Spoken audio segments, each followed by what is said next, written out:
Hey, what's up guys? Today we're finally doing another review, and today we're going to be taking a look at the 2019 version of Kylo Ren's Shuttle.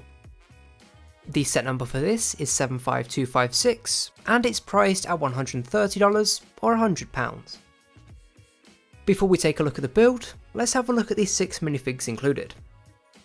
This is Supreme Leader Kylo Ren, based off the Rise of Skywalker, hence the red accents on his helmet.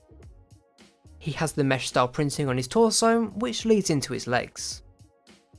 After removing the helmet, we can see his face printings. This is his standard expression, and this is the other. This is General Pride. I think this is a new character for the Rise of Skywalker, but you can correct me if I'm wrong. Anyway, he has basic printing on his torso and back. He also has double-sided face printings. This is one, and this is the other. Next we have the regular Stormtrooper. He isn't anything new, and his face printing is the standard Stormtrooper face. This is the Sith Trooper, and the designer did a great job with his torso and leg printings. They look perfect. And what's more is, even the back of the torso has slightly different printing to the regular Stormtrooper one, which is a nice touch. I also like the gun, I think it looks great. The slight downside to him, however, is that he has the regular Stormtrooper face printing. This really isn't an issue though, as most people don't take their helmets off anyway. The last 2 minifigs are the Knights of Ren, and these are without a doubt my 2 favourite minifigs from this set. They both have new, intricate body printings, which carries on into the back. And to anyone wondering, this is what they look like with their hood and helmet removed.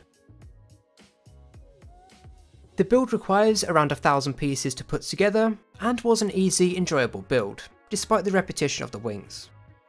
At first glance, you really have to appreciate all the detailing on top. It's obvious that a lot of time and care went into this. The wings look good, even though they're mainly just black plates. The shape of the entire wing definitely helps to make this look more interesting. You do have different options of how you can display this. This is currently in its landing position, although you can extend the wings out if you want. It's very simple to do, you just have to pull each wing up. Once it's fully up, you go around the back and push this little clip in, which securely locks it in place. You can also display it with the wings facing outwards. To do this, you can either just pull one wing to the side and the other will do the same.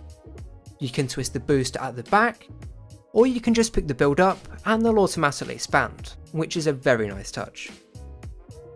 The build features a large cockpit, which is much better than the small ones which we normally get.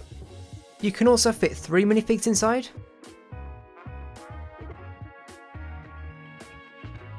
There's a loading ramp, although it only moves down a tiny bit, so it is kind of pointless.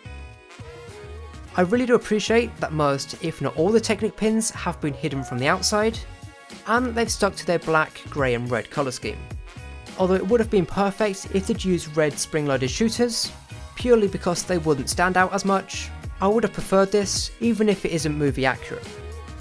To fire the missiles though, you just push these pins in at the back. It's nice that they've made firing them more accessible. So my final thoughts on this set. It's a really good set, and it's got multiple display options with the wings. The detailing is great. Most of the issues with this set are minor, and even then, especially when displaying this, you aren't going to encounter them that often. But that's just my opinions on this set, so be sure to let me know what you think of it in the comments below. But if you did enjoy this video, or just found it helpful, then we'd really appreciate it if you did go down there and consider subscribing, as well as liking the video, as it really helps the channel out. But that's all for now, thanks for watching, and I'll see you in the next one.